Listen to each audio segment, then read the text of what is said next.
Please call the roll. Senators Bridges, Cook,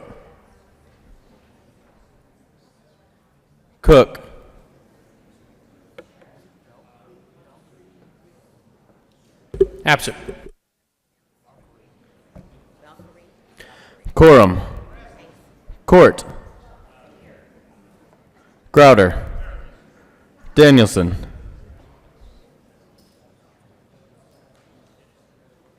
Donovan, Finberg, Fields, Foote, Gardner,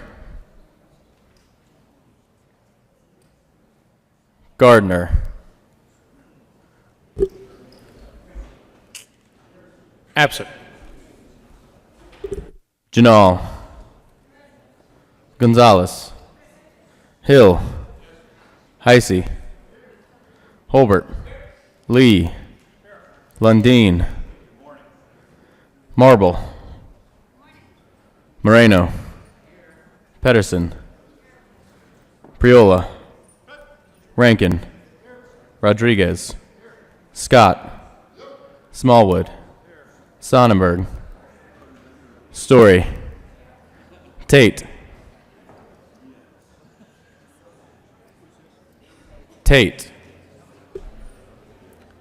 Absent. Todd, Williams, Winter,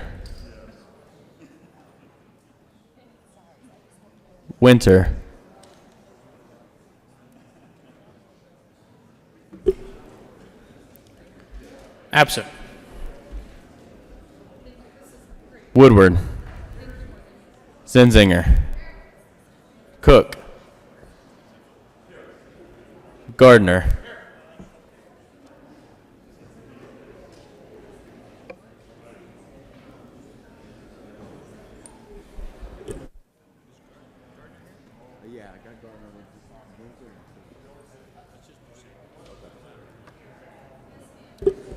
Mr. President. Here.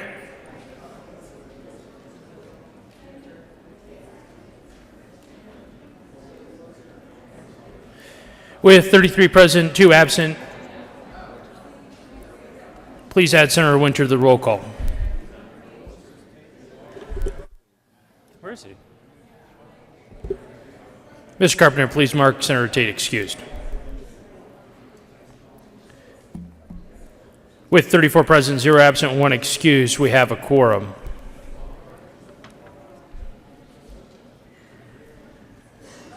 Mr. Majority Leader. Thank you, Mr. President. I move that we suspend Senate Rule 1B to allow a person other than a senator to lead us in the Pledge of Allegiance. You have heard the motion. All those in favor say aye. All those opposed, no. The ayes have it, and the motion is adopted, and Senate Rule 1B will be suspended. Members and guests, please stand for the presentation of the colors. This morning by Valkyrie Cadet Squadron from the Civil Air Patrol. It will also be leading us in the Pledge of Allegiance this morning.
Coast Guard, march! Color Guard, hold! Freeze and arms!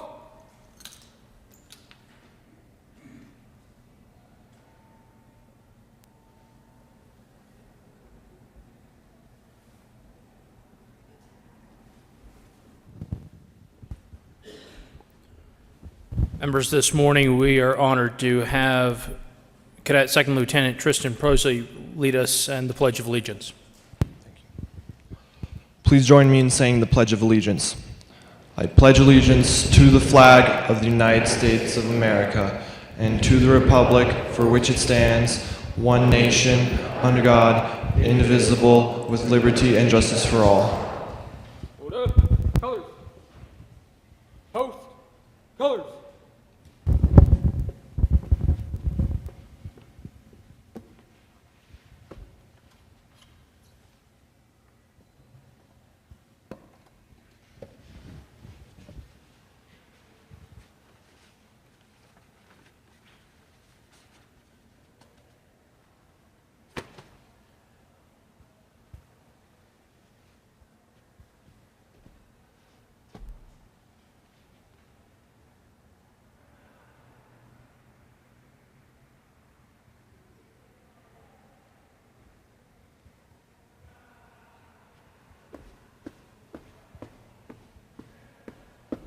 Hold up. Arms. March time. Arch. Colors turn. Arch.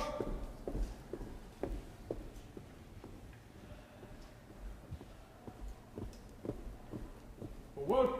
Arch.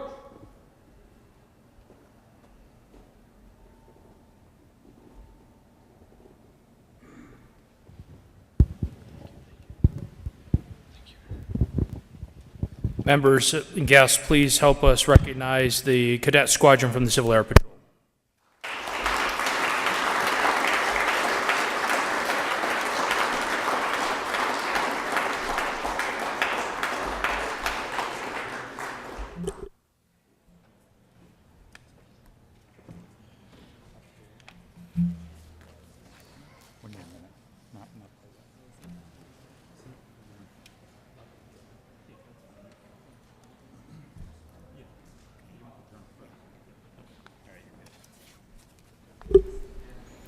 Approval of the journal.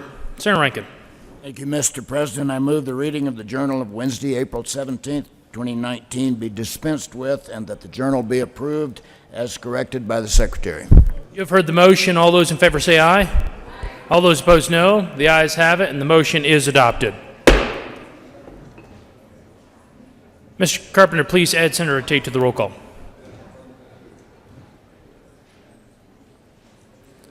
Committee reports.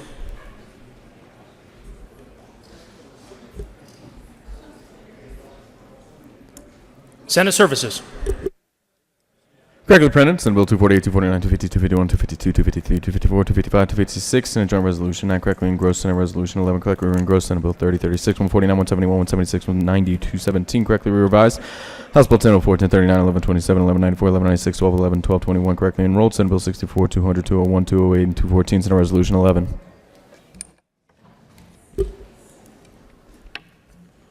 Mr. Majority Leader. Thank you, Mr. President. I move that we proceed out of order for a moment of personal privilege for Senator Crowder. You have heard the motion. All those in favor say aye. All those opposed, no. The ayes have it, and the Senate will proceed out of order for a moment of personal privilege from the good senator from Alamosa. Senator Crowder. Thank you, Mr. President. Moment of personal privilege requested. Granted. Thank you, sir. You know, it's quite a day. Today we're honoring the Civil Air Patrol, who have contributed a great deal to the state of Colorado. Over 60,000 nationwide. You know, the Civil Air Patrol basically has a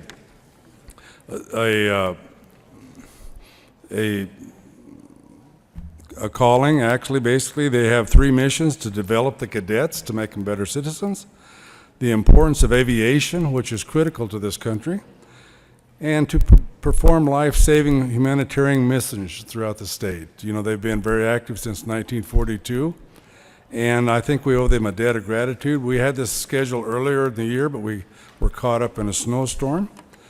And I'm going to read I'd like to read a small tribute we have for them, and then make an introduction of the visitors, if I could, Mr. President. Please proceed, Senator. The Colorado Senate convened on the first regular session of the 72nd General Assembly hereby extends heartiest congratulations and commendation to Civil Air Patrol. Civil Air Patrol is a congressionally chartered auxiliary of the United States Air Force, and the Colorado wing of CAP has over 900 adult volunteers and nearly 1,000 cadet volunteers serving the state in air and ground search and rescue, cadet programs, and aerospace education. The Colorado wing has served the citizens of Colorado since 1942, assisting FEMA and the state and local agencies during the Colorado floods and wildfires in recent years.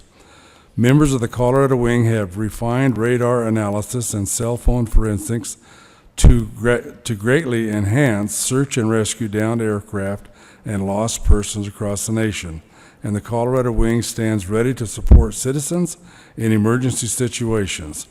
CAP provides flight instruction to several cadets working to obtain their private pilot certificates, and CAP's aerospace education program annually touches cadets and others in classrooms across Colorado, teaching multidisciplinary concepts that emphasize aviation's connections to history, math, science, and government, and economics. The Colorado State Senate is proud to honor the Civil Air Patrol for excellence in search and rescue, disaster relief, homeland security, cadet training, and aerospace training.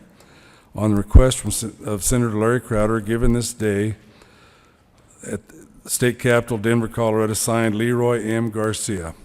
Ladies and gentlemen, please be seated. I'd like to, I did have experience with the CAP. It's been some years. I used to fly search and rescue for downed airplanes.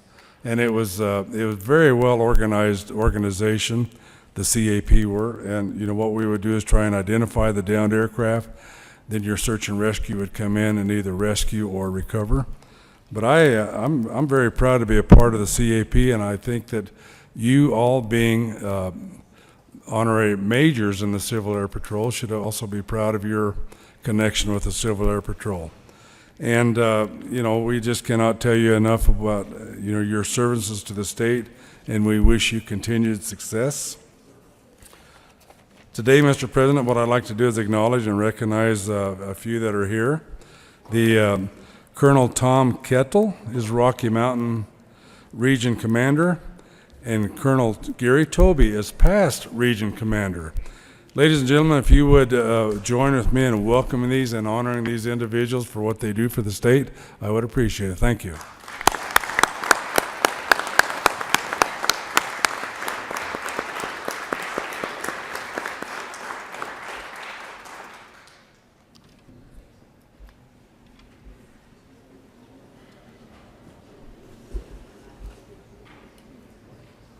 Committee reports. April 17, 2019, Committee on Judiciary, Consideration, Mayor's Committee as following. House Bill 1167 be as follows as submitted before Committee on Finance with a favorable recommendation. Mr. Majority Leader. Thank you, Mr. President.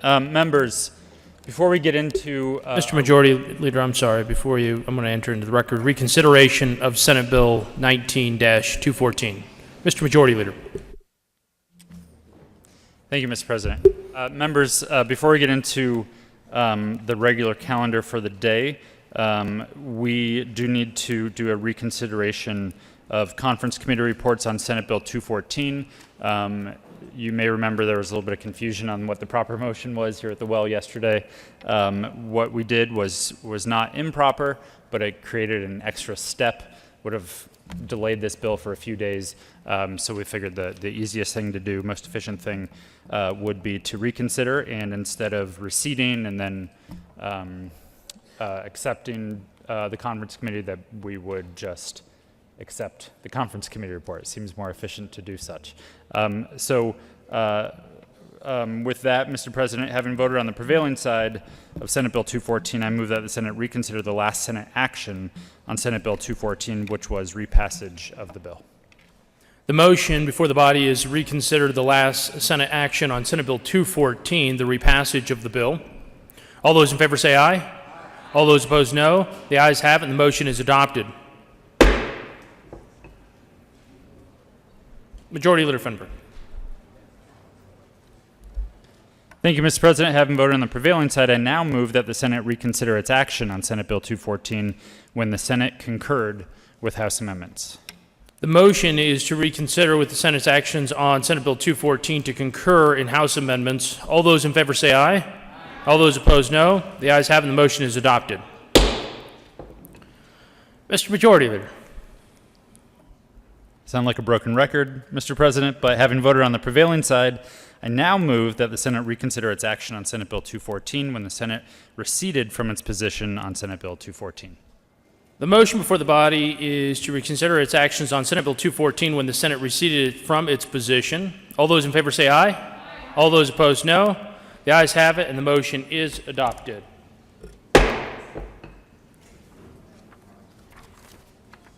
We are currently back to the consideration of conference committee reports. Will the clerk please read Senate Bill 214? Please read the title to Senate Bill 214. Senate Bill 214 by Senator Rankin, Representative Escar Ransom, concerning capital-related transfers of money. The president will be fined for his blunder.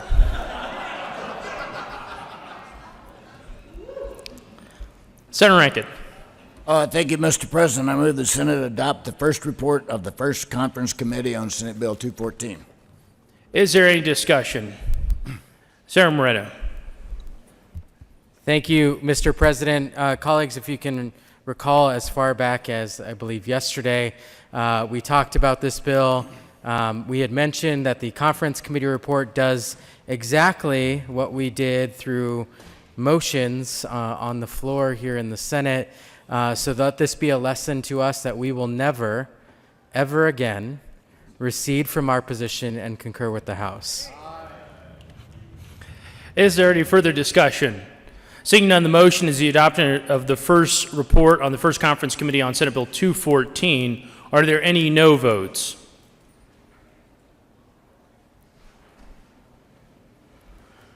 With a vote of 35 ayes, 0 noes, 0 absent, and 0 excused, the first report of the first conference committee on Senate Bill 214 is adopted. Senator Rankin. Thank you, Mr. President. I move for the repassage of Senate Bill 214. The motion before the body is the repassage of Senate Bill 214. Are there any no votes? Senators Sonnenberg, Hill, Smallwood,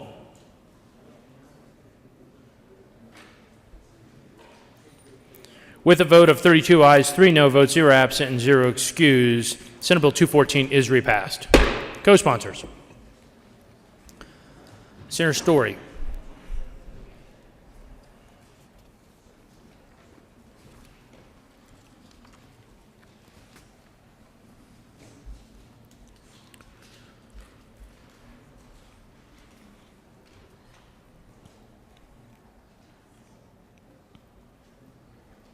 General orders. General orders, second reading of bills, consent. Senator Zenzinger. Thank you, Mr. President. I move that the Senate resolve itself into Committee of the Whole for consideration of general orders, second reading of bills, consent calendar. You have heard the motion. All those in favor say aye. All those opposed, no. The motion is adopted, and the Senate will resolve itself in the Committee of the Whole for consideration of general orders, second reading of bills, consent calendar, and Senator Zenzinger will take the chair.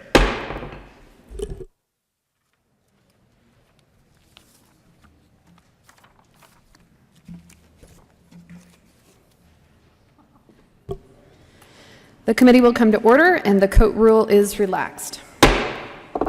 Will the clerk please read the title of all the bills on general orders, second reading of bills, consent calendar? House Bill 1219 by Representative Gonzalez Gutierrez and Senator Crowder concerning modernization of the permanency hearing statutes. House Bill 1031 by Representatives Gray and Senator Gonzalez concerning allowing each parental guardian to serve as a minor medical marijuana patient's primary caregiver in connection with making an appropriation. House Bill 1095 by Representatives Cutter and Landgraf and Senator Fields concerning physician assistants in connection with establishing requirements for the supervision of physician assistants, establishing liability for physician assistants, increasing the number of physician assistant members of the Colorado Medical Board, and making an appropriation. House Bill 1205 by Representative Art and Senator Court concerning allowing reimbursement for expenses for members of the Restorative Justice Coordinating Council. Senate Bill 136 by Senator Lee and Representative Gonzalez Gutierrez concerning an expansion of the pilot program in the Division of Youth Services. Senate Bill 165 by Senator Rodriguez concerning the membership of the State Board of Parole. Senate Bill 175 by Senator Foote and Representative Roberts concerning penalties imposed on drivers of a motor vehicle who cause serious bodily injury to a vulnerable road user. Senate Bill 205 by Senators Danielson and Zinzinger and Representatives Michelson, Janae, and Durant concerning the creation of a license plate to honor women veterans of the United States Armed Forces. Senate Bill 215 by Senator Rodriguez, Representative Lantin concerning the creation of Parents Encouraging Parents Conference for Parents of Children with Disabilities. Senate Bill 216 by Senator Bridges and Representative Burke concerning incentives for local education providers to provide innovative learning opportunities for high school students. House Bill 1179 by Representative Gray and Senator Lee concerning financial risk profiles of legal investments of public funds. Majority Leader Fenberg. Thank you, Madam Chair. Move for the adoption of all the bills on the consent calendar and their associated committee reports, which includes House Bill 1219, House Bill 1031, along with the Health and Human Services Committee report and the Appropriations Committee report, House Bill 1095 with the Health and Human Services Committee report, House Bill 1205, Senate Bill 136 and the Judiciary Committee report and the Appropriations Committee report, Senate Bill 165 and the Appropriations Committee report, Senate Bill 175 along with the Judiciary Committee report, the Appropriations Committee report, Senate Bill 205 along with the Appropriations Committee report, Senate Bill 215 along with the Education Committee report and the Appropriation Committee report, and Senate Bill 216 along with the Education Committee report and the Appropriations Committee report, and House Bill 1179 with the Finance Committee report. Is there any discussion on any of the committee reports on the consent calendar? Senator Hill. Thank you, Madam Chair. I request that House Bill 1205, Senate Bill 175, and Senate Bill 215 be removed from consent.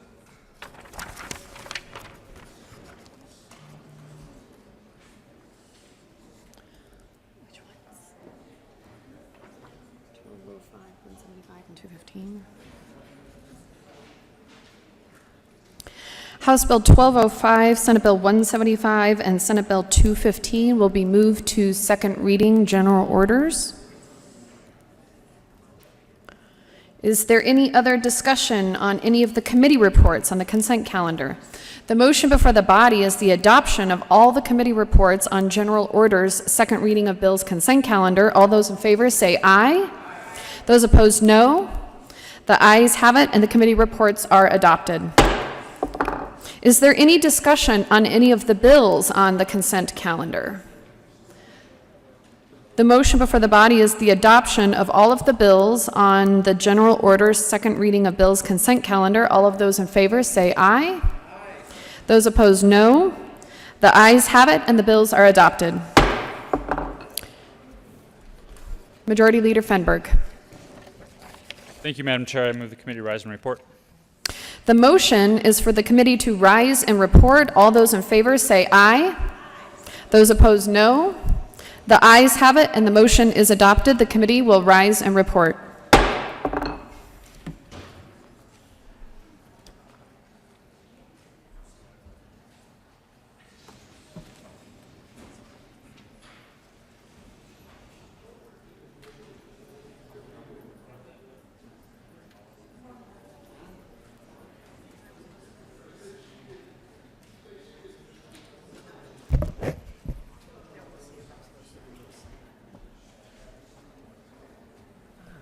The Senate will come to order.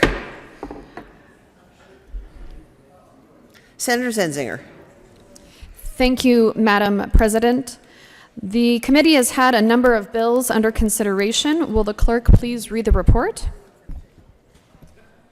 Madam President, your committee will begs leader presiding consideration the following tax bills being second reading. There makes following recommendations. There are on Senate Bill 136 amended, Senate Bill 165 is amended, Senate Bill 205 is amended, Senate Bill 216 is amended. Passed second reading order will be placed on the calendar for third reading and final passage. House Bill 1219, House Bill 1031 is amended, House Bill 1095 is amended, House Bill 1179 is amended.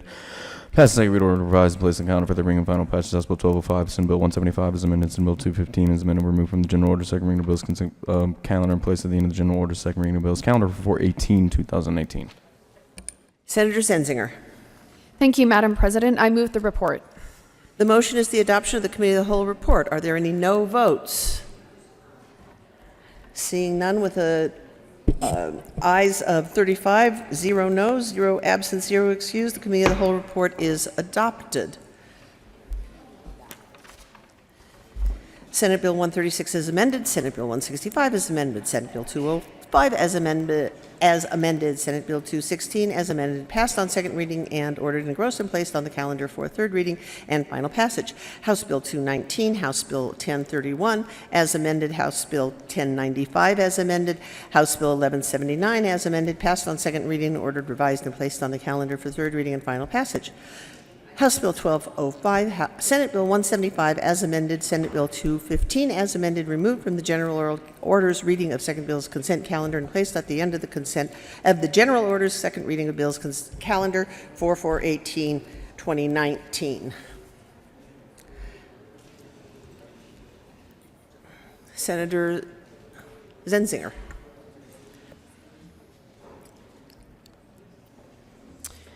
Thank you, Madam President. I move that the Senate resolve itself into the Committee of the Whole for consideration of general orders, second reading of bills. You have heard the motion. All in favor say aye. All opposed no. The motion passes. Senator Zenzinger will take the chair.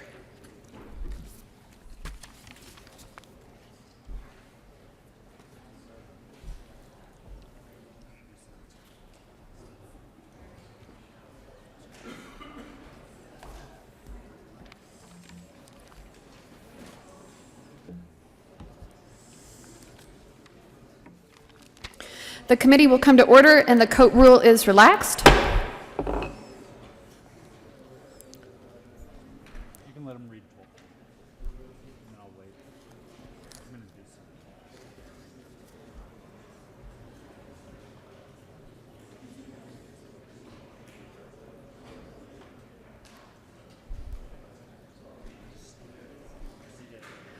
Will the clerk please read the title to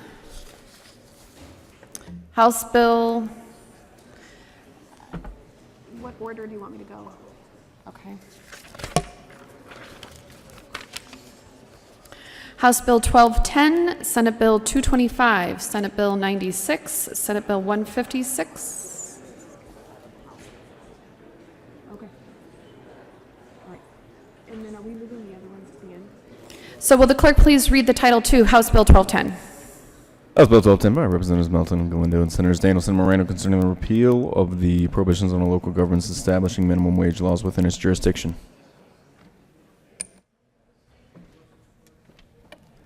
Majority Leader Fenberg. Thank you, Madam Chair. I move House Bill 1210 lay over until Monday, April 22nd. The motion before the body is for House Bill 1210 to lay over until Monday, April 22nd. All those in favor say aye. Any opposed, no. The motion is adopted.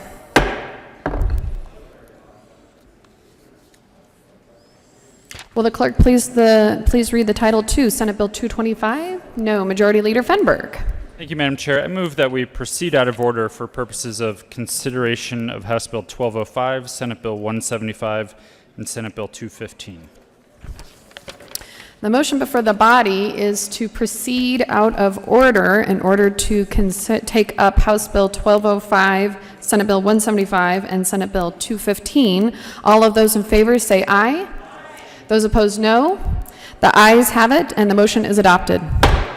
The Senate will proceed out of order to take up House Bill 1205.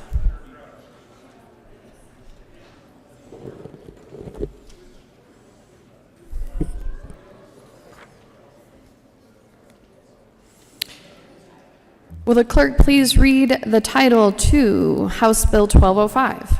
House Bill 1205 by Representative Martin, Senator Court, concerning allowing reimbursement for expenses for members of the Restorative Justice Coordinating Council.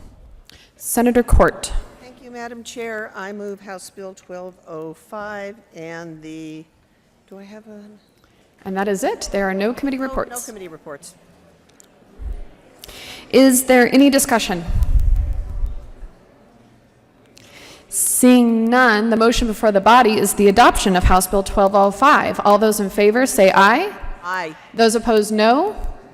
The ayes have it, and the bill is adopted. Will the clerk please read the title to Senate Bill 175? Senate Bill 175 by Senator Foote and Representative Roberts concerning the penalties imposed on the driver of a motor vehicle who causes serious bodily injury to a vulnerable road user. Senator Foote. Thank you, Madam Chair. I move Senate Bill 175 and the Judiciary Committee report. And the appropriations report? And the Appropriations report. To the judiciary report. Thank you, Madam Chair. The Judiciary report reflects a couple of amendments that were made in committee. The point of the bill is that somebody that is driving carelessly, and if they're convicted of careless driving and they happen to also cause serious bodily injury to a vulnerable road user like a construction worker, someone on the side of the road, pedestrian, a cyclist, etc., then it would be a 12-point violation on their Department of Motor Vehicles record. And the original way that we had the language brought up some questions, and so we did an amendment to make it fit better within our current statutory construction, and so that was really the main component. Asked for an aye vote. Is there any further discussion? Seeing none, the motion before the body is the adoption of the Judiciary Committee report. All those in favor say aye. Those opposed, no. The ayes have it, and the report is adopted. To the appropriations report. Senator Foote. Thank you, Madam Chair. There's a very small appropriations in this case. It deals with reprogramming the DMV computer, I believe, so ask for an aye vote. Is there any further discussion? Seeing none, the motion before the body is the adoption of the Appropriations Committee report. All those in favor say aye. Those no. The ayes have it, and the report is adopted. To the bill, Senator Foote. Thank you, Madam Chair. Senate Bill 175 is really an attempt to address an issue that we're having on our roads. Anytime that a motor vehicle collides with a pedestrian or a motorcycle rider or a cyclist, that pedestrian, motorcycle rider, or cyclist loses. And often they lose either their life or they are seriously injured. And we want to do many things to try to promote safety on the road, particularly when vulnerable users are on the road, more pedestrians, cyclists, motorcyclists, etc. And Senate Bill 175 is one of those steps we can take, so we ask for an aye vote. Is there any further discussion? Seeing none, the motion before the body is the adoption of Senate Bill 175. All those in favor say aye. Those opposed, no. The ayes have it, and the bill is adopted. Will the clerk please read the title to Senate Bill 215? Senate Bill 215 by Senator Rodriguez and Representative Lontaine concerning the creation of Parents Encouraging Parents Conference for Parents of Children with Disabilities. Senator Rodriguez. Thank you, Madam Chair. I move Senate Bill 215 as amended with a favorable vote. This is a simple bill that just... Senator Rodriguez, can you please move the committee reports as well? Sorry. Senator Rodriguez.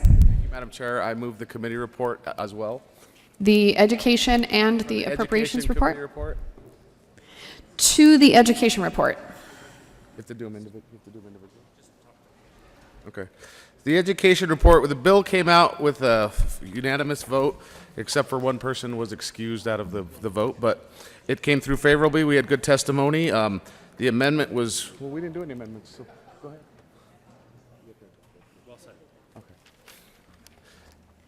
So is there any further discussion on the committee report to Senate Bill 215?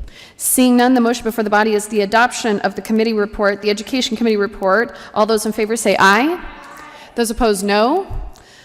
The report is adopted. To the appropriations report. Thank you, Madam Chair. Senator Rodriguez. Thank you, Madam Chair. I move the committee report to the... To the report? To appropriate, the committee report to appropriations. Thank you. Sorry. Nope.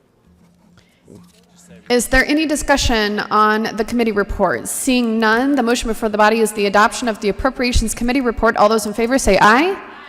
Those opposed, no. The committee report is adopted.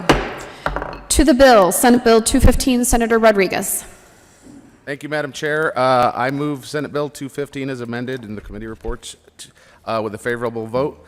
This bill is a simple bill. It provides some funding for a great program for parents with children and teachers with with people with disabilities to 4 conventions held statewide annually. It's a good bill. The testimony was great on the floor. I would ask for a favorable vote. Is there any further discussion? Seeing none, the motion before the body is the adoption of Senate Bill 215. All those in favor say aye. Those opposed, no. The ayes have it, and Senate Bill 215 is adopted. Will the clerk please read the title to Senate Bill 225? Senate Bill 225 by Senators Gonzalez and Rodriguez and Representatives Lantin and Gonzalez Gutierrez concerning the ability of local governments to stabilize rents on private residential property. Majority Leader Fenberg. Thank you, Madam Chair. I move Senate Bill 225 to the bottom of the general order second reading of bills calendar. The motion before the body is to move Senate Bill 225 to the end of the general orders second reading of bills calendar. All those in favor say aye. Those opposed, no. And the motion is adopted. Will the clerk please read the title to Senate Bill 96? Senate Bill 96 by Senator Donovan, Representative Hanson, concerning the collection of greenhouse gas emissions data to facilitate the implementation of measures that would most cost effectively allow the state to meet its greenhouse gas emissions reduction goals. Senator Donovan. Thank you, Madam Chair. I move Senate Bill 96 and the associated reports from Transportation and Energy and Appropriations. To the report, Transportation and Energy. Thank you, Madam Chair. In Transportation and Energy, we made some changes at the request of some stakeholding and also to address some of the financial impact of the bill in the fiscal note. We'll discuss more about this in the bill, but very quickly we changed and removed some of the dates for backcasting. We also tried to make this bill work more closely and better for the agricultural communities, as well as, I'll broadly say, the oil and gas communities, and make sure that the reporting times of these bills mirrored the federal reporting times and requirements, thus making sure that we weren't asking those industries to do the same action twice. So I ask for your support of the Transportation and Energy Committee report. Is there any further discussion? Seeing none, the motion before the body is the adoption of the Transportation and Energy Committee report. All those in favor say aye. Aye. Those opposed, no. The ayes have it, and the committee report is adopted. To the appropriations report. Thank you, Madam Chair. The appropriations report added on the appropriation clause, and I ask for an aye vote. Is there any further discussion? Seeing none, the motion before the body is the adoption of the Appropriations Committee report. All those in favor say aye. Aye. Those opposed, no. The ayes have it, and the report is adopted. To the bill, Senator Donovan. Thank you, Madam Chair. Friends and colleagues, Senate Bill 96 may look familiar to you. This was a bill that last year I introduced and was hopeful and almost got it to the floor, but we didn't quite secure the support last year. When I was in district hosting town halls, I do a pre-session tour where I go to every county. And those are the meetings that I use to sculpt and shape the issues that I will come and work on behalf of my district. When I did that district loop, and it would have been, I guess, 2017 at this point, at every single town hall, for the first time while I had been serving in the General Assembly, at every single town hall, someone stood up and said, requested me to do something about climate change. If I hear a consistent issue at every town hall, that's when I commit to working on it in the General Assembly. So last year, I started reaching out to folks across the country, across the state, and asked them, what's the best step? What are the foundational needs? How do you best address climate change? And those individuals said, well, one interesting thing about Colorado is that you guys don't have an inventory. You are a state that depends on a healthy environment, your quality of life, and your economy is driven by an environment that needs to be sustained long into the future.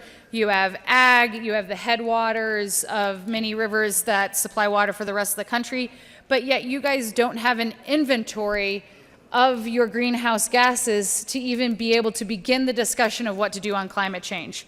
So I actually had a great time working with the Arnold Schwarzenegger Institute when we first started writing this bill. I had sincerely hoped that it would result in a meeting with Governor Schwarzenegger. It did not, unfortunately. Dreams yet to be fulfilled. But this was one of, working with them, working with stakeholders in Colorado, this is the bill that I ended up drafting. And what it says is let's just start measuring from using the Air Quality Control Commission to collect and measure greenhouse gases emissions throughout the state. Why is it important that the state does this? It's because Colorado needs to know what's happening in Colorado. And so I am excited about this bill. It will let us have a way to objectively talk about what we can do about climate change. Where are the areas we can impact? Where are the areas that are doing good? Because right now we kind of hypothesize, and make best informed guesses, but this bill will allow us to really, in a very informed way, determine a pathway forward to impact climate change. Now, I will conclude my opening comments with this. Climate change has become a politicized word, and I think that's a very unfortunate conclusion of politicized phrase. And that has been an unfortunate result of some of our hyperbolic and rhetoric-filled speech of the last years. I would encourage you to not let the word climate change, the two words, or the concept of climate change, haze and determine your vote on this bill.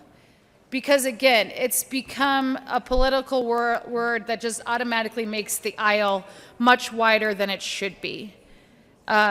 This bill does not have broad opposition. In fact, I will double check myself, but I don't think it had any opposition in committee. This is talking about getting the data so we can make informed decisions. I don't think there is any elected official who doesn't believe that that's a good pathway, because otherwise we let rumors and rhetoric direct our decisions. So take a look at what 96 actually does, not what the title may incline you to vote. And I respectfully hope to earn your support on Senate Bill 96 today. Thank you. Senator Heisey. Thank you, Madam Chair. I would like to correct the record. There actually were some no votes in committee. I was one of them. No opposition. Okay. I was a no vote. Now, if that's not opposition, then okay. But I completely agree. People in Colorado, they love the environment. They moved here because of our mountains, our rivers, all those good things. I'd say our clean air, but I do happen to be standing in Denver right now. So the people of Colorado, again, words get taken out of their true meaning and get politicized. I wouldn't want to call us all environmentalists. I wouldn't want to call us all conservation-minded folks. But at the same time, we want to protect what we have. We want it to remain clean. We want it to be something that we can pass on to our kids, and they can be proud to say, I'm from Colorado, and I decided to stay in Colorado. However, this is a step too far. There is no reason for the state to be involved in something that the federal government is already doing. We don't need to be spending our precious resources, our money, to duplicate efforts that are already out there. So I would encourage you to vote no on this bill. Is there any further discussion? Senator Donovan. Thank you, Madam Chair. I just wanted to quickly catch up. I found the page of notes I was looking for. There was opposition testimony in the committee hearing. Thank you, Madam Chair. Any further discussion? Senator Scott. Thank you, Madam Chair, and thank you, Senator Donovan, for your bill. It was an interesting conversation in committee, and as the good senator from Vail mentioned, it's been a broad conversation all over the United States and, of course, around the world when we start talking about greenhouse emissions and we start talking about climate change. And there's interesting paradigms between the two. I will argue that climate change is occurring, but in the reverse order. Anybody in this room and I can have a discussion about what was our climate like 100 years ago, or 80 years ago, or 50 years ago, or 20 years ago. We have made massive improvements in our climate. Massive improvements. Now, I'll be fair and say we have a ways to go, don't we? We all know that. We get that. But the problem we seem to be having is we continue to have more bills that are flowing to discuss this over and over and over again. Some would say that's a good thing. Some would say enough is enough. We have plenty of data flowing in from hundreds, if not thousands, of research institutes around the world, showing us multiple graphs, multiple charts, arguing both directions, that the climate is getting worse, that the climate is getting better. It wasn't that long ago we were discussing an ice age, potentially. Now, of course, we're talking about the world ending in 12 years. So, is it somewhere in the middle? We're just hoping this session ends in 12 days so that we can move forward. So I think a lot of folks have their hearts in the right place on both sides of the issue. I get the idea that some are so concerned that we must continue to measure and look and think and discuss what's going on with our climate. I would argue that our federal government has done a pretty darn good job, quite frankly, over the last 8 years, maybe even longer now, probably more like 10 years, of collecting data, looking at the issue, understanding that we have improved the climate dramatically from the past 80 years. I can remember not that long ago driving into Metro Denver and thinking, wow, I could never live in this town. The brown cloud was so thick you couldn't see. It was unbelievable. Today, I kind of enjoy looking up at the blue, well, kind of blue sky. I'd rather go home and look at a real blue sky. But something has changed. Absolutely something has changed. And I would argue that a lot of it has been for the better. Not the worse, the better. Now, another interesting thing I've noticed during this session is massive amounts of focus.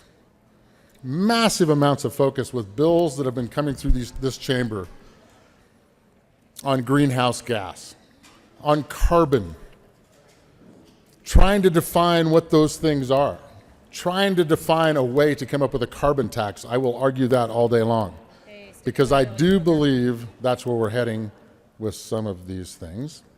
But we haven't seen that bill yet. But I believe it's coming.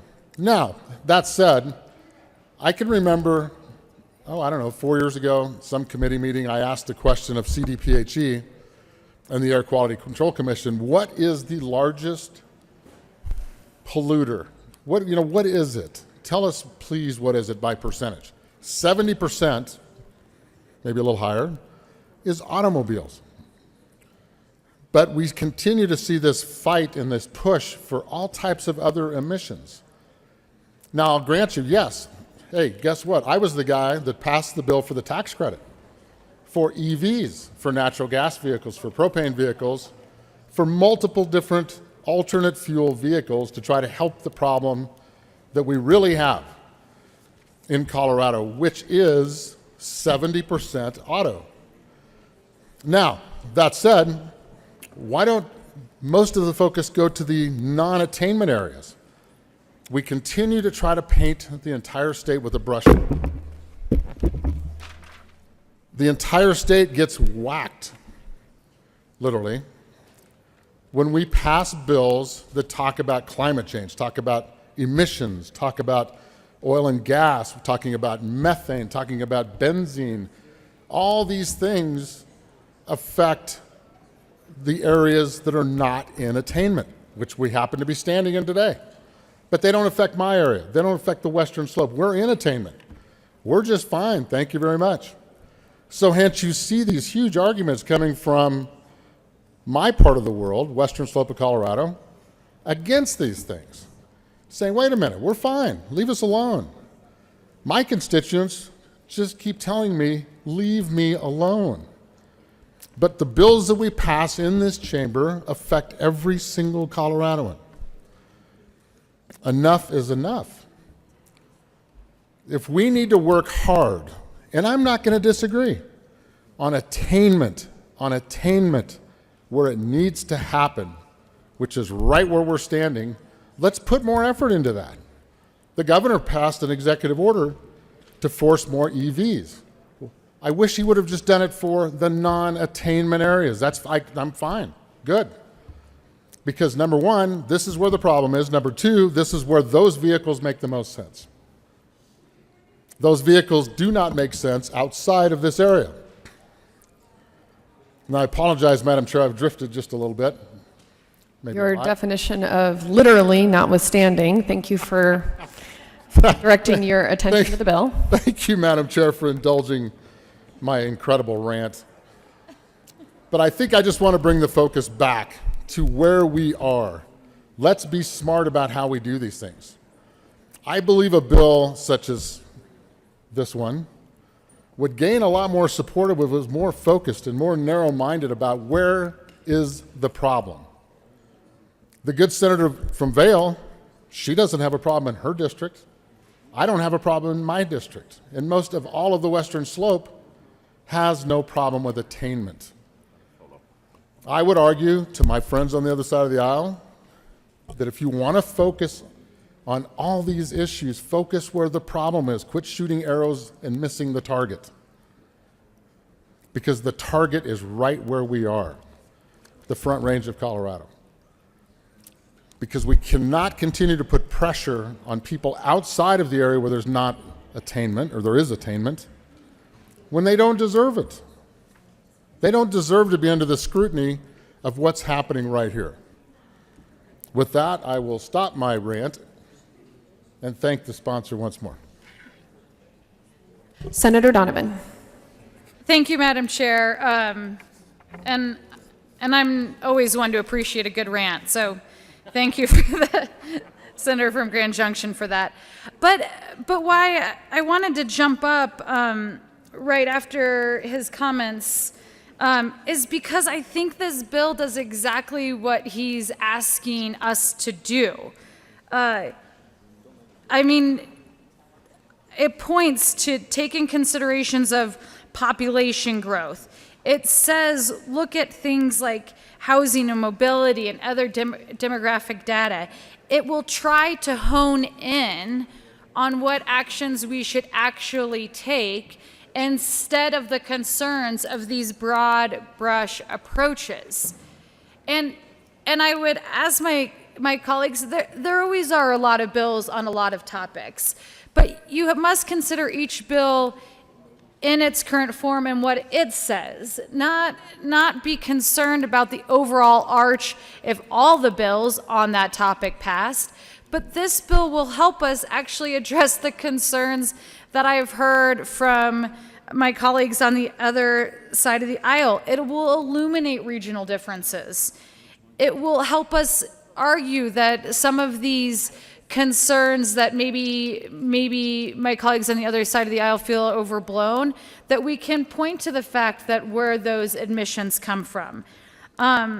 This focuses on attainment. This is a very real world bill, and it tries to bring transparency to this conversation of climate change. On page 7, too, I just want to highlight an important part of the bill. It says when we start forecasting, when we collect this data and then we forecast the possible future, it looks at three scenarios. What happens if we don't do anything? What happens if we do a low level of action? And what happens if we do a high level of action?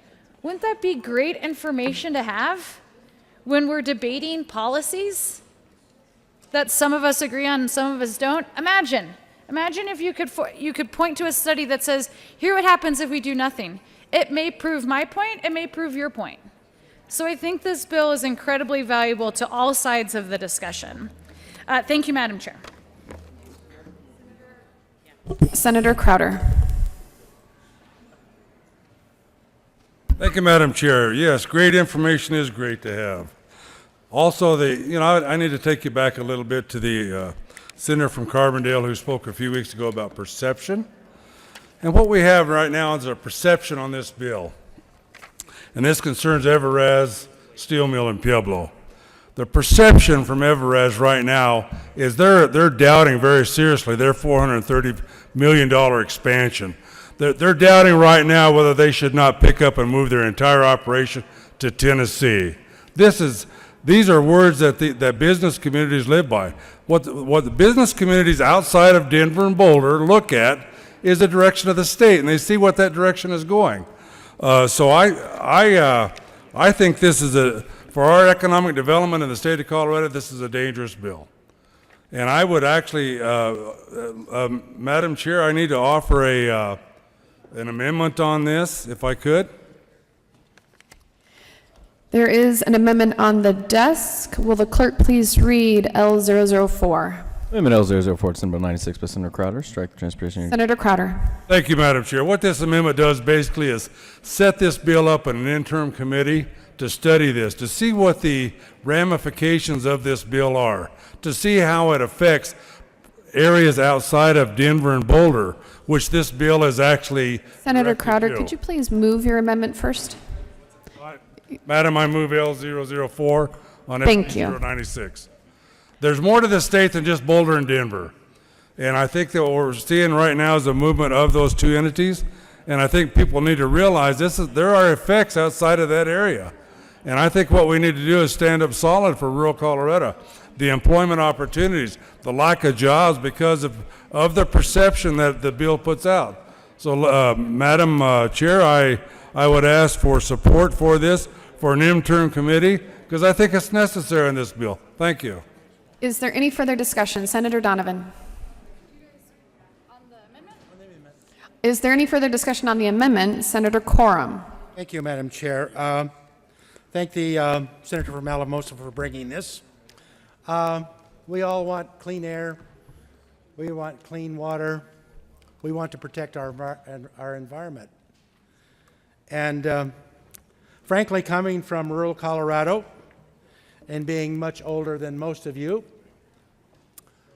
twice in my life I have been through sessions where we are warned that we are heading into an ice age. Fact is, the only constant we do have, or the only change is constant, and where the hell did that come from? Change is the only constant that we have. But I think this is a good idea. In my district, Southwest Colorado, I would not trade my worst day of air quality for the best day of air quality in the metropolitan area. Our biggest problem that we have right now are forest fires. That's probably a different story. I think a lot of that is due to mismanagement of our forests, which has affected the climate. But I think this is a great idea, and I would support the amendment. Thank you very much. Is there any further discussion? Senator Rankin. Thank you, Madam Chair. And to the amendment, often these efforts that we are undertaking to measure and control, to have these aspirational goals, it's more important than what the people think we're doing than what we might actually be doing. The perception of my constituents on a bill like this is we're trying to collect data to prove a case that we should close the coal mines and put oil and gas out of business. And maybe this is scientifically pure and accurate, and we really do need to collect data and have the inventory. But I would point out that we've been doing this. We started this about 10 years ago in Garfield County, collecting samples, probably the most extensive sample collection in the state. And to start over and not acknowledge that we already have a lot of data and we've already done a lot of studies is a signal that we're actually collecting data to justify these precipitous actions that will put people out of work. So I really support this interim committee. At least, here's what it looks like to me. It looks like we're taking a scientific approach to what really needs to be done. I've advocated ever since the governor's executive order came out that we need a plan. If we're going to do this, if it's inevitable that sometime in the future there will be no coal mines, there will be no natural gas extraction required, if we really are going to say that and point toward it, then we need to very, very carefully lay out the steps and justify those scientifically. We aren't doing that. We're just stating these aspirational goals. We're running bills that say, we're coming after you. We're coming after you, coal miners. We're coming after you, oil and gas drillers. You're not going to have a job. I tell you what my people want to know. They do not want to know that the government's going to find them another job. They want to know when they have to move out of the state. That's what they want to know. And when we run a bill like this, it may in fact be justified scientifically that we start over. But I think an interim committee, we could sit down and talk about this in terms of how it relates to what we've already done, how it relates to real, quantifiable scientific steps in the future, real engineering. Political science is not science. And we're engaging in political science with this kind of an action, which says we're going to start over and we're going to find data that justifies all those other actions, which are not science but are truly aspirational. So I think this is the answer. I think my constituents would appreciate an effort to really back up and look at what we've already done and how this ties to steps in the future. So I vote for. There's nothing wrong with this. This sticks to the plan to do the survey. It just says we're going to carefully think about what it means, how we're going to do it, and what it means to our constituents. Thank you. Senator Donovan. Thank you, Madam Chair. A lot of support for a concept of a bill that's been out there for 2 years. So why put it towards an interim committee? And also, friends, sincerely, you guys know me. This bill is not about trying to put people out of their jobs. The bill collects data. It backcasts forward so that we have information on it. That's all it is. These are not the droids you're looking for. But Madam Chair, I'm also going to ask for a title ruling on L004. I do not think that it fits the title of the bill. The Senate will stand in a brief recess to discuss, in a senatorial 5, to discuss the title ruling.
Upon reflection and study, the chair rules that the amendment does not fit under the title.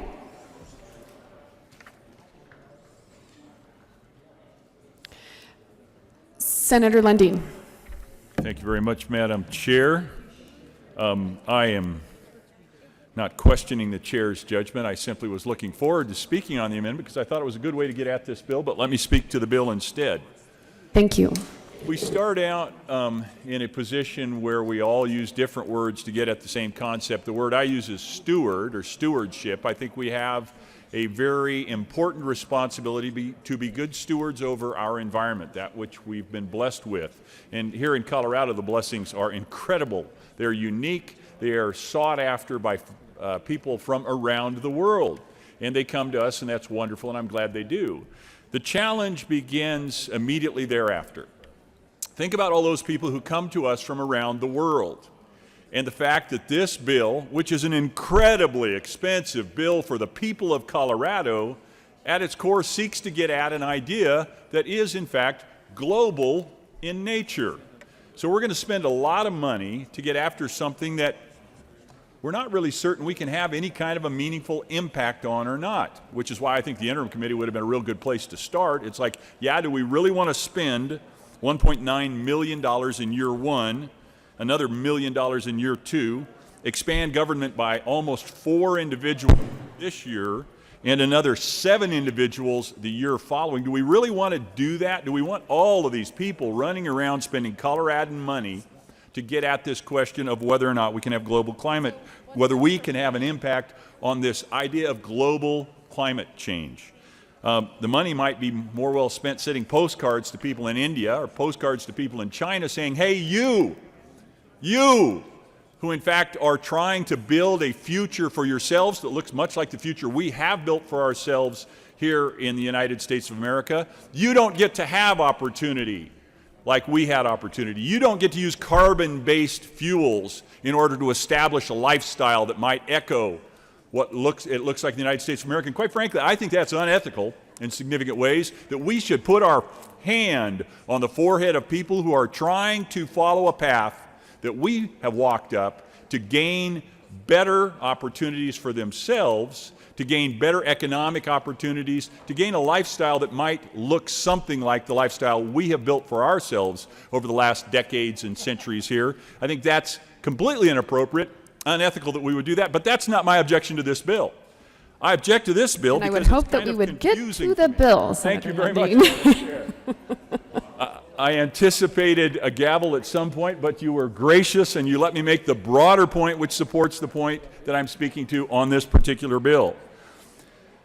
The bill says we're going to reach back to 2005. It's 2019, folks. Just want to call it out in case we're missing it. We're going to reach back to 2005. We're going to measure ourselves against the way we were in 2005. And we want to get a 26% change by 2025, so 6 years from today. I'm confused why we are, in fact, doing that. The world has changed dramatically since 2005. Think about so I'm a kid who grew up in Nebraska, couldn't wait to get to Colorado every chance I get. And sometimes when we would head down into the Denver area, we would have a temperature inversion. You all have experienced those. You know what those look like. It was kind of an ugly cloud. That was in the 1970s, 1980s, bumping up against 2000. We are in a very different circumstance today based on the things we've already done. My question is, with this particular bill, it seeks to go back and start measuring things from a time that has already passed. Now, we all know, those of us who study economics, those of us who watch the laws of human behavior, we know that, in fact, sometimes you get your biggest gains early in the process when you start to make changes. I would say we have gotten significant gains early in the process. The brown cloud that used to settle over Denver periodically is not resident here quite so frequently as it once was. The challenge now becomes, how expensive is it for us to get the next marginal change? It costs more. It will cost more in suppression of economic activity. It will cost more in loss of jobs. It will cost more on all sorts of real meaningful things for the people of Colorado. And this bill then says, let's start by looking back at 2005. So the baseline effort of this bill, in my opinion, is out of whack. It's not acknowledging the dramatic gains we have already gotten, and I think that is a mistake in its characterization. That's one of the many points that I have in opposition to this bill, quite frankly, that beg for exactly what the amendment that was ruled, and I don't quite understand how it was, but it was ruled not fitting under the title. That amendment would in fact say, let's back up and truly build out a logical pathway to understand and study this process. Another question I have with regard to this bill is, and all of these questions I'm lodging, I'm more than happy to get the sponsor's perspective on these. I did not have the benefit of sitting in committee, so I didn't get to hear the sponsor's response on some of these, and I apologize. I did not get a chance to get back and listen to the committee recordings. But this question of how we interact, the state of Colorado, at these great expenses with what's going on at the federal level, I don't completely understand how we add value to this broad, amorphous circumstance within the state at great expense in pursuit of some certain federal levels of expectations, federal levels of measurement, and so forth. So there is a question, quite frankly, there is how does the state actually bring significant value to that? But the core question I have is, to the expense of this and the potential utility of this bill, is there actual return on our effort? That's question one. Question two is, what are we willing to sacrifice in the costs associated with ever diminishing returns on our effort? And why are we setting the benchmark with this bill so far back, not acknowledging the gains we have already made? I don't understand why those three big elements are in place. I think they're fallacious. I think there are reasons to reject this bill. I think they are, in fact, an identification of fundamental flaws in the way this is approached. And I really call for some more serious thought about how we choose to approach this. An interim committee would have been a great way to do that, but that's off the table at this moment. Although, having come over from the House, being very sensitive to settled issues, I understand here in the Senate nothing is ever settled, so I will continue. You know what? Can I put an amendment at the desk? Let me get some coffee. Yeah, drinking coffee.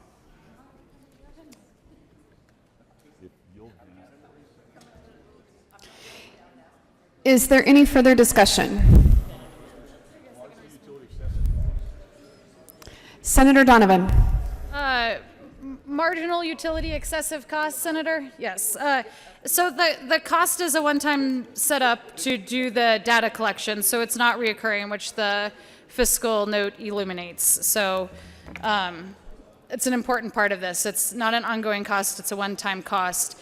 I would also anticipate this fiscal note changing. As you know, sometimes our fiscal notes take a while to catch up with our amendments, and I also anticipate that happening on this bill. Thank you.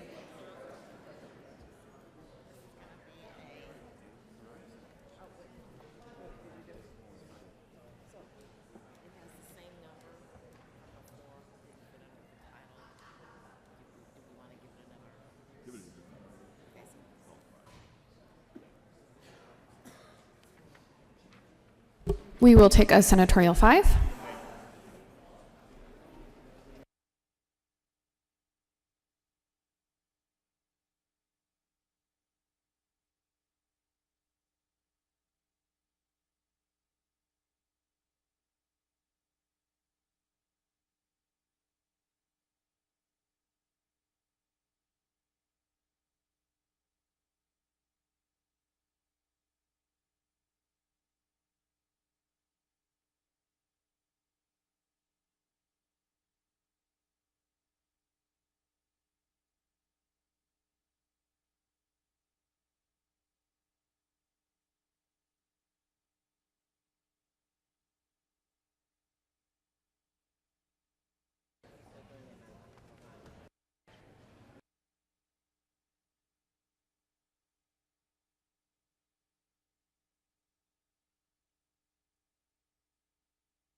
The Senate will come back to order, and there is an amendment on the desk.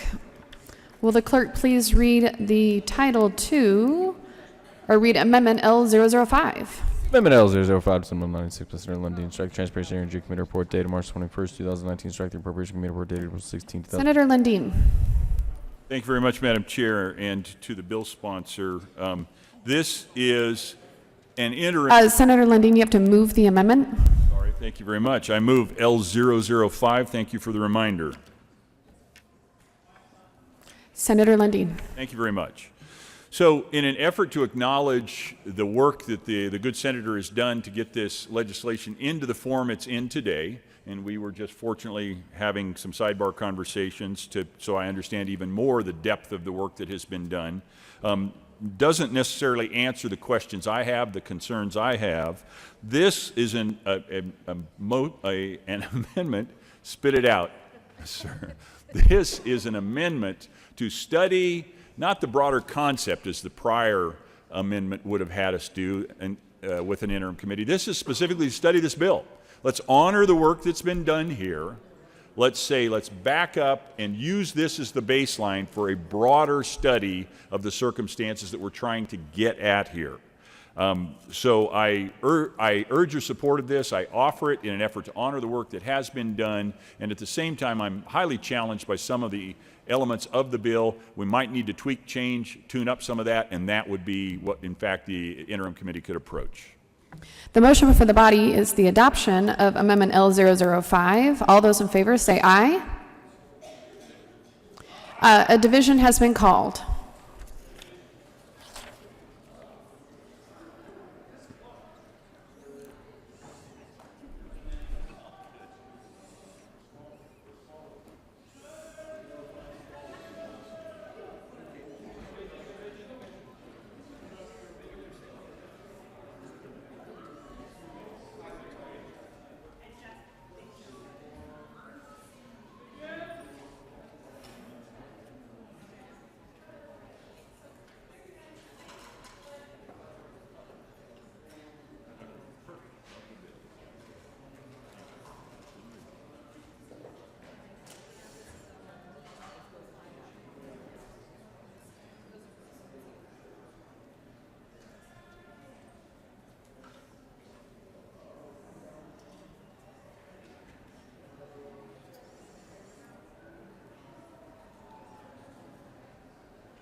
A division has been requested. All those in the chamber not entitled to vote, please be seated.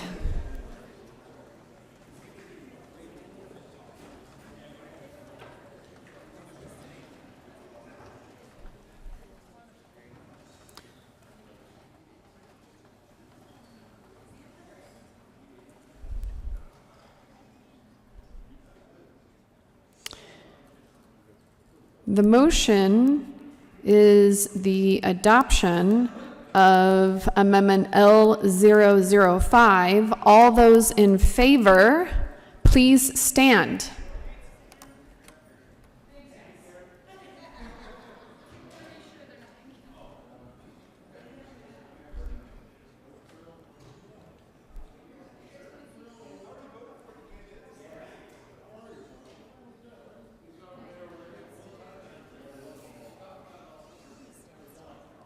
Would you mind please standing still while they are counting the votes, senators? Thank you.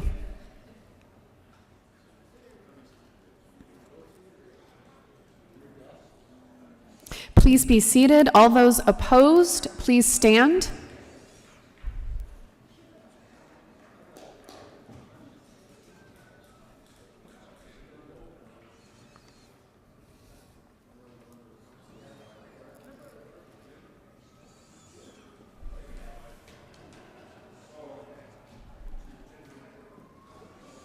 The motion for the adoption is lost.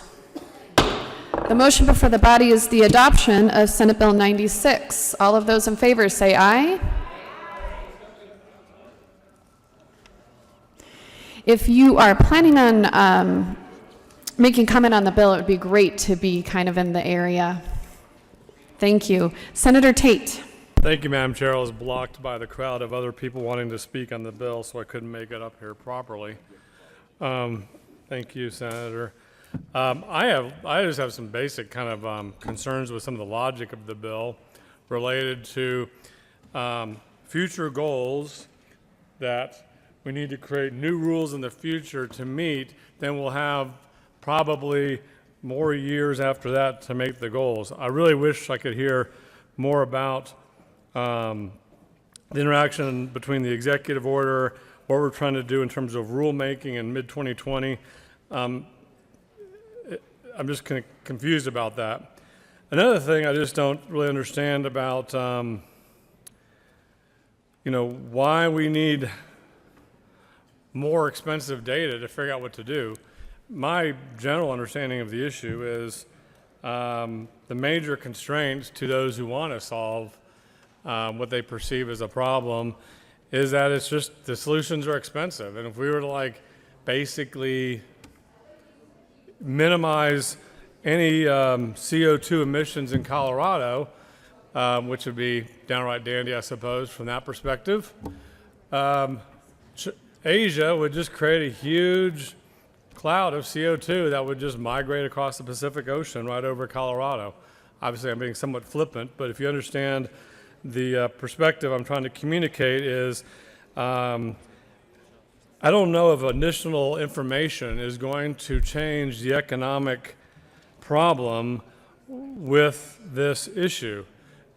It is the degree to which CO2 is a global problem. Anything we tried to do absent cooperation from countries that are much worse emitters of CO2 than we are on a per GDP basis, are still going to continue to do that and kind of really counteract any advancement we make as a country here. So I don't know if this really provides any value from the big picture perspective. Anyways, members, I suggest a no vote on the bill. Thank you. Senator Lundin. Thank you very much, Madam Chair. And the good senator raised or re-raised a point that I had raised earlier. It's one that I lodged for the senator who's the sponsor of the bill. But I'd offer it up to anyone who can help me understand this big philosophical thing. It's a philosophical perspective that is belied by the science and the reality and the physics and things like the Coriolis effect. the way winds move across the face of the globe based on the way the globe turns. How is it that spending $2 million of Coloradans' hard-earned money and establishing 4 more government employees, followed on by another 6 government employees in a big database, how is it that we in Colorado can control these massive international, global is the correct word, forces of physics and laws of nature? I don't get it. Why do we burden the people of Colorado with excessive costs? My word, excessive, you may not see it that way. You may think costs that drive an industry out of business, pursue another industry and chase it to the edge of the border between Colorado and Wyoming, or the state line between Colorado and Wyoming, and force it across that state. You may not see that as excessive, but I do. How is it in the matter of physics and reality of the way climate works that we can fix this by burdening the people of Colorado? That is the question I keep asking, and it lingers over all of this. We feel good. We feel good by spending other people's money to get information that may or may not help us understand anything. We feel good by handicapping the economy of Colorado. But does it actually solve the problem? Can someone please explain to me? Do we live under a geodesic dome here in Colorado, a hexadecic dome? Are we a biosphere here, Colorado, that is separate and unto itself from the balance of the globe?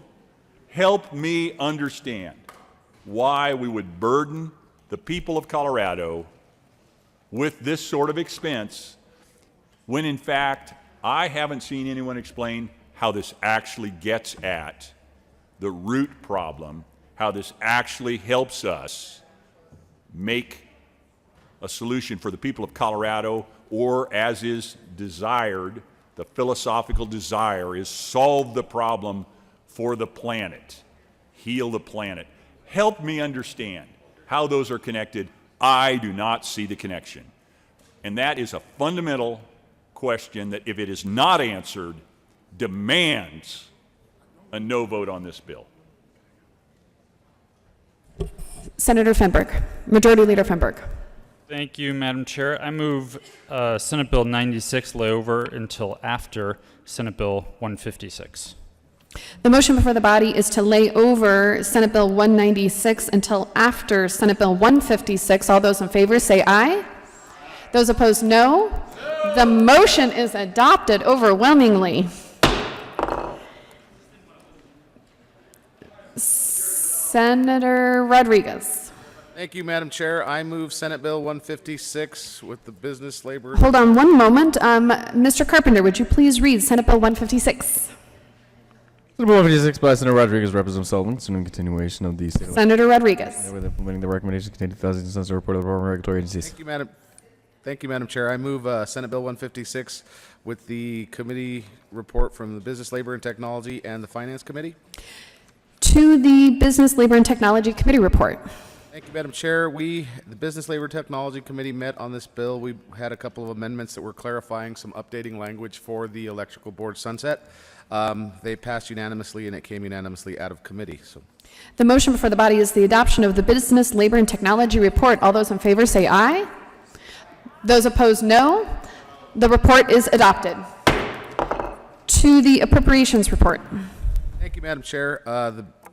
The Committee on Finance had one amendment met up that was clarifying some language and some fees that were built in that were covered under another piece of legislation. So they approved that, and it came through unanimously out of Finance. The motion before the body is the adoption of the Appropriations Committee report. All those in favor say aye. Those opposed, no. I did hear an aye, so the report is adopted. Senator Rodriguez, to the bill. Thank you, Madam Chair. So this bill is just recodifying the Sunset Committee that oversees regulations for electrical work in construction. There was one person who opposed it, and some discussion was had, and I hope he will come up and testify that he's been appeased. But this bill recertifies for 15 years. I please ask for an aye vote.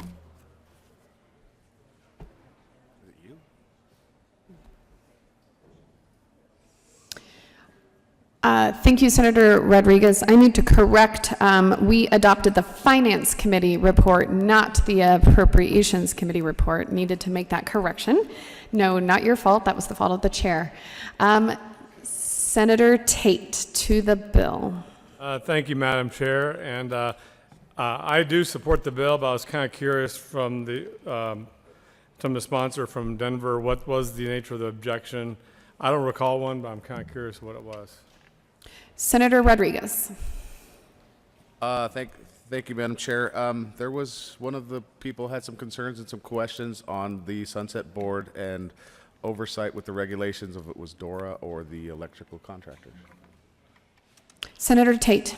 Thank you, Madam Chair, and I just want to thank the sponsor for taking this through the sunset process. You know, within the construction trades, there are different skills and different safety factors, and having been bit, as you say, when you get shocked, I've bit by 277. It's not fun, and electrical work is dangerous, and we need to have codes and standards and safety in that field especially.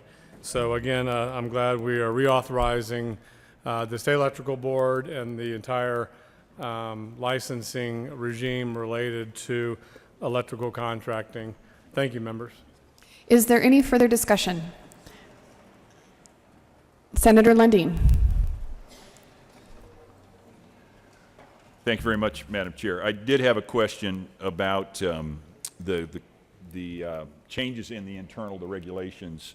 The bill clarifies that communication systems, data systems, and security systems, which is what I'm specifically interested in, are subject to regulation if they're part of the building's electrical system. And it seems like there were some changes with regard to that, and I'm curious what those changes are in this time of cybersecurity, concerns over data management. I'm specifically attentive to the fact that we need to be making sure we understand what's happening, whether we're properly controlling, protecting, and providing for the security of data. I'm curious what the policy changes were and whether that brings us up to snuff or whether we're still trailing behind. I have concerns around that. Is there any further discussion? Senator Heisey. Thank you, Madam Chair. Being the one vote that got it here, as opposed to on the consent calendar, I do feel a small bit of compassion for the good senator from Denver. However, I have waited a long time to have a shot at the electrical board. And did you say shock or shot? And given the sunset provision on this, by the time this comes up again, my service here will be nothing but a footnote in history. So this is my one time. For those of you that are not aware, the building board, the local building commissions have the ability to adopt the International Building Code, which comes out, I'm going to say, every 3 years or so. Most of them are a commissioner or a report or two behind. Almost none of them adopt immediately because there are always problems with it. They have the ability, the local building inspection boards, they have the ability to amend those reports. They don't have to adopt the International Building Commission Board or recommendation from, in whole. They can decide what works for their community, what doesn't work for their community. And as a member of the Pikes Peak Regional Building Department, as one of their board members, that's where I ran into the electrical board and found out they're a different animal. What brought this subject up was the GFCIs, those little outlets that pop automatically. They're required in where you have water. So they're required if you're near a sink in the kitchen or if you're in the bathroom. Well, the electrical board suddenly decided, oh, we've got to have those in the garage. They were ahead of their time. The GFCIs were not ready to handle my table saw. They were not ready to handle my mother-in-law's freezer. She gets a little testy when she goes out there and finds that her freezer is warm because the breaker had popped, or the GFCI had popped. So, me being me, that's not a real problem in my life. I know how to change those out. Not everybody wants to stick their fingers into an electrical box full of copper wires. I get that. And since that time, we have had improvements. We've had improvements. So this can now be handled at the electrical panel, not on each individual circuit. However, the electrical board, when they issue an edict from on high, you have no ability to change that at the local level. It has to happen. They give you a date, and by that date, you have to be in compliance. Now, I'm not sure how the electrical board became the electrical board almighty, but they have. And I suspect we have other boards out there also that through the years, while starting out with very good intentions of safety and wanting to keep the public safe, all those good, noble ideas have evolved through the years into the pick the board almighty. What they say goes. Some of it, I believe, is probably a bit of protectionism on the part of whatever area they're representing. In this case, the electrical workers, and I respect my electrical workers. I've seen the bumper stickers that say, you do your own plumbing, you get a flood. You do your own electrical work, you get a fire. Well, it doesn't really have to be that way, but I completely agree. There are people that should not be playing around with wires and electricity. However, knowing that the next sunset review is not coming up for 12, 15, 20 years, ever how long it is, I'll leave it to the sponsor to clarify that one. I think it's important that we know that this electrical board has gone beyond safety, and because of that, we have a generation of homes built during that time frame while we were waiting for technology to catch up to somebody's good idea that they have been built with these substandard outlets only because somebody had this great idea, and rather than waiting until the time came, they forced it down our throats. It's government overreach at its best, and I would urge a no vote. Senator Hill? No. Okay. Senator Hill. Thank you, Madam Chair. On the specific question, I'm curious. You mentioned that we would be subject to regulation if, and I apologize, I don't have my bill right here. The communications equipment is part of the electrical system that will be subject to regulation. It says it will be clarified.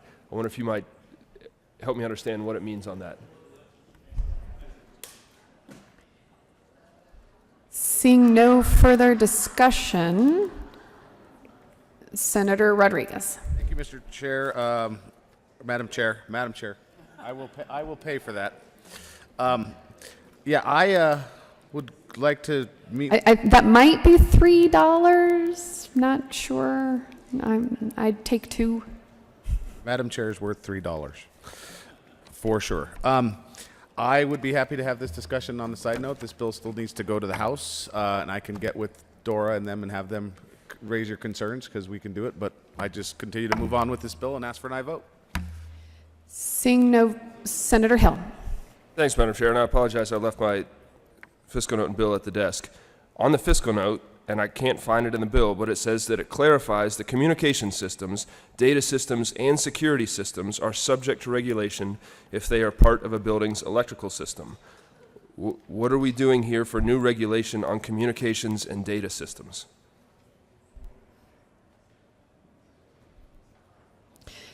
Senator Hill. I'm not sure, Madam Chair, if there's a Senator Bueller, but if there is, Bueller, anyone? Seeing no further discussion, the motion before the body is the adoption of Senate Bill 156. All those in favor say aye. Those opposed, no. The bill is adopted.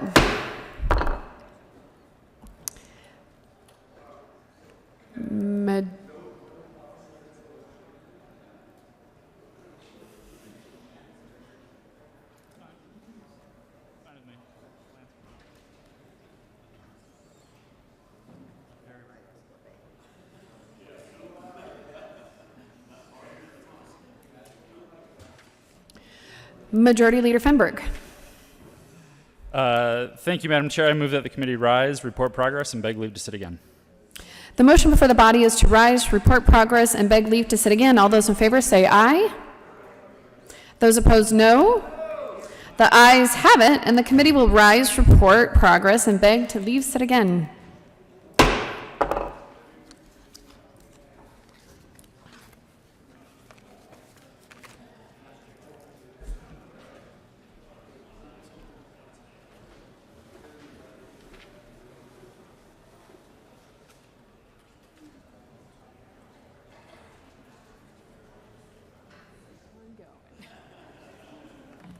I have the stamina. I can do this. Yeah, it's nice doing your script.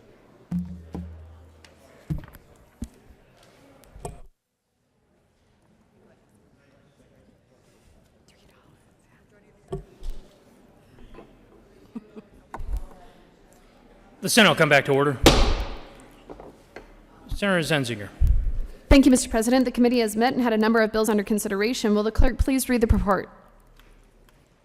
Mr. President, your committee hold begs lead reports that in consideration of following test bills being second reading, there makes following recommendations are 175 as amended, Bill 215 as amended, Bill 156 as amended, passed second reading, gross place counter for third reading and final passage, House Bill 1205, passed second reading, revised place counter for third reading and final passage, House Bill 1210, laid over until 4/22/19, retaining its place on the calendar.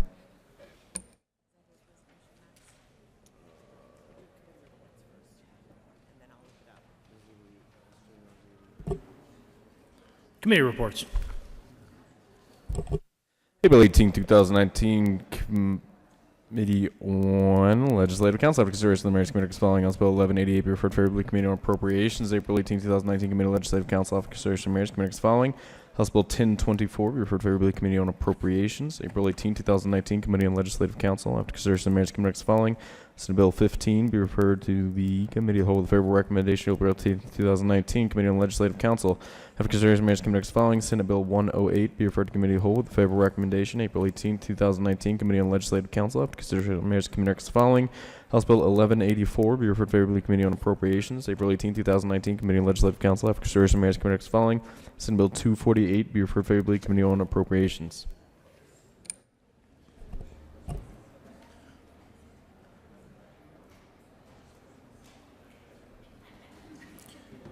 Consideration of resolutions. Mr. Carpenter, please read the title to Senate Joint Resolution 009. Senate Joint Resolution 9 by Senators Finberg and Holbert and Representative Garnett and Neville concerning the convening date for the 2022 regular session of the 72nd General Assembly and in connection with restoring the deadline schedule set out in the joint rules of the Senate and House of Representatives. Mr. Minority Leader. Thank you, Mr. President. I move SJR 9. Mr. Minority Leader. Mr. President, thank you very much. Members, this is a resolution to designate the start date of the second regular session of the 72nd General Assembly. That would be January 8th, the second Wednesday of January. And if you've read our state constitution, Article 5, you'll note that we are required to convene by 10 a.m. the morning of the second Wednesday of January. So this is the latest we could make it, and our other option would be January 1st. So, and I suppose our other option would be to pick a day other than Wednesday, but traditionally we have started on Wednesday. If you want to mark on your calendars, it is Wednesday, January 8th is day one of the next session. And then the reason this joint resolution is longer than just setting a date is that because this year we started on a Friday. We had to adjust all of the deadlines before and during session, bill deadlines when things have to be drafted and upstairs and all that. We're putting those back to what they ordinarily would be if we start on a Wednesday. Ask for your aye vote. And thank you so much for the great work of the majority leader. He has prepared me so well for this, he hasn't had to say a single word. Ask for your aye vote. Is there further discussion? Seeing none, the motion before the body is the passage of Senate Resolution 009. Are there any no votes? Sarah Gardner. Sarah Crowder.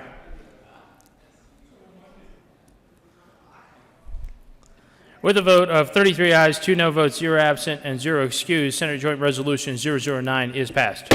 Co-sponsors.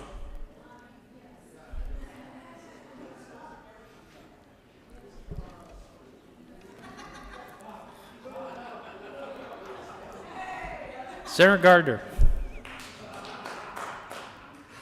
Sarah Crowder. Consideration of House amendments to Senate bills.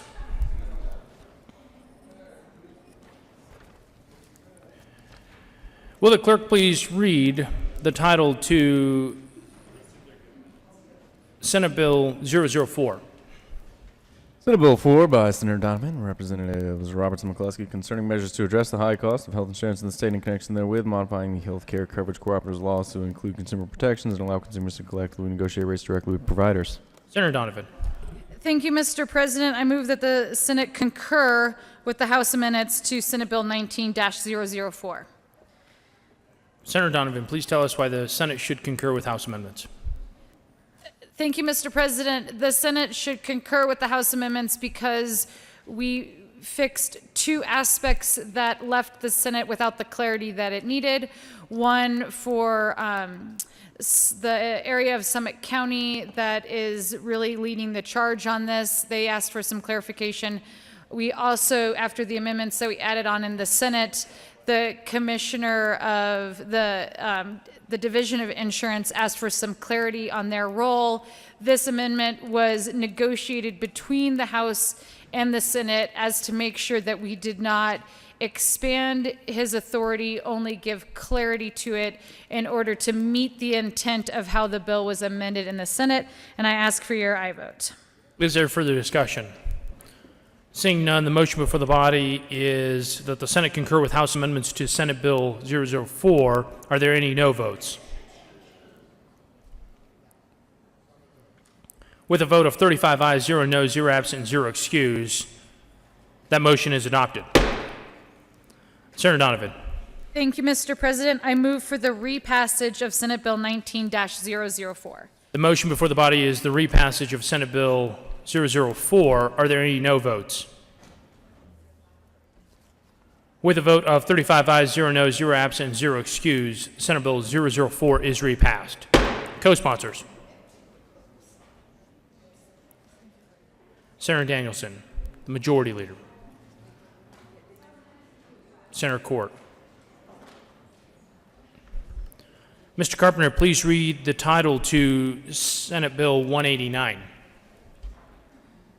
Senate Bill 189 by Senators Todd and Lundeen, Representatives Cutter and Wilson, concerning continuation of the concurrent enrollment advisory board in connection with implementing recommendations contained in the 2018 Sunset Report by the Department of Regulatory Agencies. Senator Todd. Thank you, Mr. President. And we concur with the amendments that the House added to Senate Bill 189.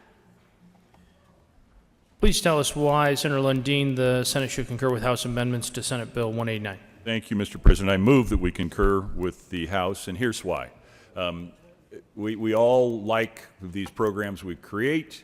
They're beneficial, but we want to keep an eye on them, and this creates a sunset. It added a sunset clause, gives the program 5 years, and then revisits it in September of 2024. It is, in fact, a good thing, and that's why we urge you to concur with the House. Is there further discussion? Seeing none, the motion before the body is that the Senate concur with House amendments to Senate Bill 189. Are there any no votes? With a vote of 35 ayes, 0 noes, 0 absent, and 0 excused, that motion is adopted. Senator Todd. Thank you, Mr. President. And we move for the repassage of Senate Bill 189. The motion before the body is repassage of Senate Bill 189. Are there any no votes? All right. Thank you, sir. With a vote of 35 ayes, 0 noes, 0 absent, and 0 excused, Senate Bill 189 is repassed. Co-sponsors. Consideration of governor's appointments. Consent. Will the clerk please read all of the appointments listed on the consent calendar? Members of the Underground Damage Prevention Safety Commission for terms expiring January 1st, 2020. James Moody, Denver, Colorado. Service Representative Contractors appointed. Jeffrey M. Romer, Blackwell, Colorado. Service Representative of Excavators appointed. Jeanette Eileen Jones of Longmont, Colorado. Service Representative of Energy Producers appointed. Michael Andrew Mills of Aurora, Colorado. Service Representative of Water Utilities appointed for terms expiring January 1st, 2021. Lori Warner of Littleton, Colorado. Service Representative of Pipeline Companies appointed. Mark Frederick Georgemeyer of Denver, Colorado. Service Representative of Rural Electric Cooperatives appointed. Eric Graham Kirkpatrick of Castlegar, Colorado. Service Representative of Investor-Owned Utilities appointed. James Patrick Fitzgerald of Greenwood Village, Colorado. Service Representative of Special Districts appointed. Catherine Marie Deutzman, PE of Centennial, Colorado. Service Representative of Engineers appointed for terms expiring January 1st, 2022. Raymond Keysworth, Federal Pueblo West, Colorado. Service Representative of Excavators appointed. Julie A. Milham, AICARMP, CPC, UMBA of Aurora, Colorado. Service Representative of Transportation appointed. Mark Fraser, Fort Morgan, Colorado. Service Representative actively engaged in farming or ranching appointed. Members of the Colorado Commission on the Aging for term expiring July 1st, 2020. James Ronald DeVries, MSHA of Denver, Colorado. Serves on affiliate for Congressional District 1 occasion by the resignation of Julie Honor Mowry of Denver, Colorado. Appointed for term expiring July 1st, 2022. Paulette St. James of Denver, Colorado. Serves as Democrat from Congressional District 1. Reappointed. Chad Frederick Fredericks of Carbondale, Colorado. Serves as unaffiliated and as an at-large member from Congressional District 3. Appointed. Jody Barker of Colorado Springs, Colorado. Serves Republican from Congressional District 5. Reappointed. Ryan James Bermude of Aurora, Colorado. Serves as Democrat from Congressional District 6. Appointed. Members of the State Historical Society Board of Directors for terms expiring July 1st, 2021, Donna Lynn of Denver, Colorado. Appointed. Stephen Forrest Sturm of Denver, Colorado. Appointed. Mr. Majority Leader. Thank you, Mr. President. I move for the confirmation of all the appointments on the consideration of governor's appointments consent calendar, including members of the Underground Damage Prevention Safety Commission, members of the Colorado Commission on the Aging, and members of the State Historical Society Board of Directors. Is there any discussion? The motion is the adoption of all of the governor's appointments listed on the consent calendar. Are there any no votes?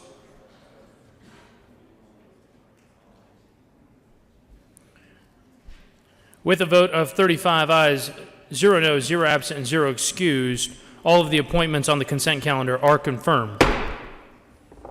The following persons are confirmed. Underground Damage Prevention and Safety Commissions, James Moody, Jeffrey Rumer, Jeanette Jones, Michael Mills, Lori Warner, Mark Jeremiah, Eric Kirkpatrick, James Fitzgerald, Catherine Ditzman, Raymond Swartberger, Julie Milham, and Mark Frazier.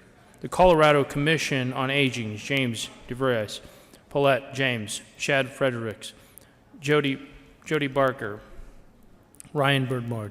The State Historical Society Board of Directors, Donna Lynn and Stephen Strom.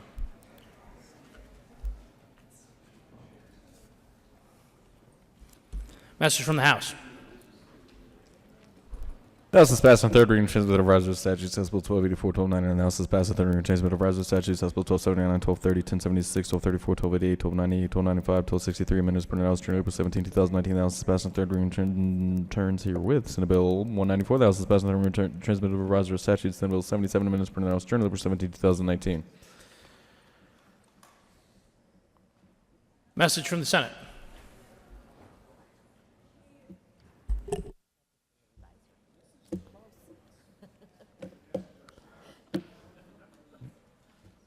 Message from the reviser. We herewith transmit without comment House Bill 1284 and 1299 without comment as amended House Bill 1076, 1230, 1234, 1263, 1279, 1288, 1295, and 1298 without comment as amended Senate Bill 77. Delivery to the Governor. To the Governor for signature on Thursday, April 18, 2019 at 8:33 a.m. Senate Bill 63 and 91. Announcements. Senator Fields.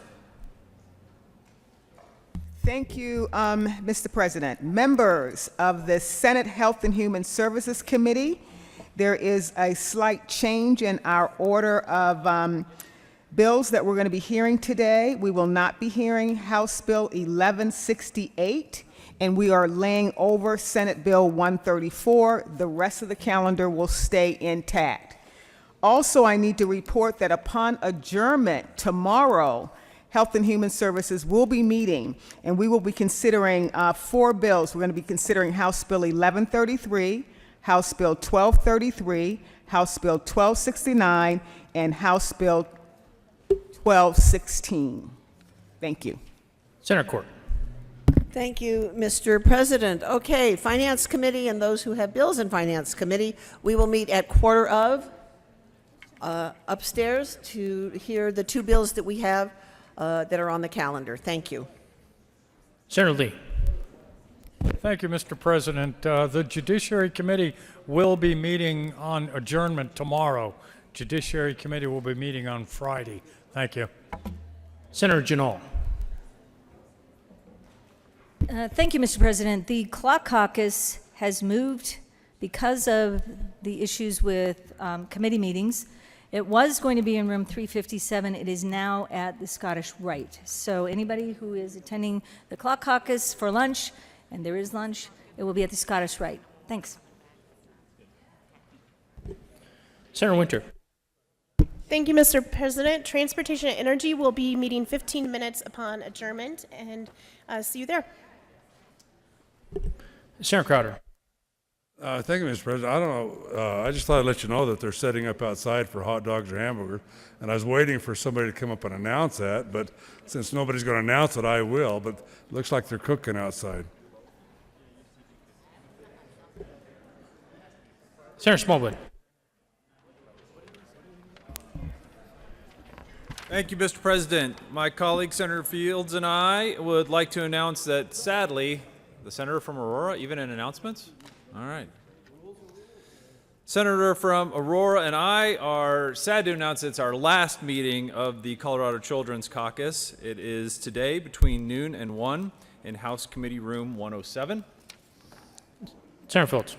Thank you. And members, the topic is children maltreatment prevention efforts. So that's a great topic for us to gain greater understanding. Hope you'll join us once again from 12 to 1, and we're going to be in room 107. Thank you.